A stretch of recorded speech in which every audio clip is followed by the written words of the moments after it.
አላወቁትም። ይሄ ለእኛ ትልቅ ትርፍ ነው እያደረጉ ያሉት። ምክንያቱም ያው ልጆች መጥተው እየጠየቁባቸው ነው። እነሱ ያሰቡት ምንድነው? ሰባኪዎቻቸው ስለ ነቢዩ መሐመድ ሰለላሁ ዐለይሂ ወሰለም መጥፎ ነገር በጭንቅላታቸው ዘርተንባቸው በቃ እንዳይሄዱ እንዳይሰሙ እናደርጋቸዋለን ሙስሊሞች ጋር ሄደው ነው አላማቸው። እንደዛ አያደርግም። ደስ የሚለው ይሄ ትውልድ የእውቀት ትውልድ ነው። እነሱ እንዳልሰቡት አልሄደላቸው እየመጣ እውነት ነው ወይ እያለ የሚጠይቅ ትውልድ ነው። ወዳቸዋል አይደለ? ቀጥሉ በስራቸው ላይ፣ እኛም በማስተማራችን ላይ እንቀጥላለን። እውነትን በመግለጽ ላይ እንቀጥላለን። ወዳቸዋል ዋጋቸውን የትንሣኤው ቀን ታገኛላችሁ። እሱ ለአምላካችን ትተነዋል። ገብታችኋል?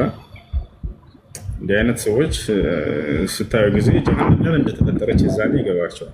ዝም ብሎ አይደል፣ በከንቱ አይደለም አላህ ጀሃነምን ያዘጋጃል በላከው ነብያት ላይ እና ስለ እርሱ ስለተናገረው ነገር የሚሳለቅ ሰው ያ ነው። እሺ እኛም በስራችን ላይ እንቀጥላለን። እናንተም በስራችሁ ላይ ቀጥሉ ቅዱሳን።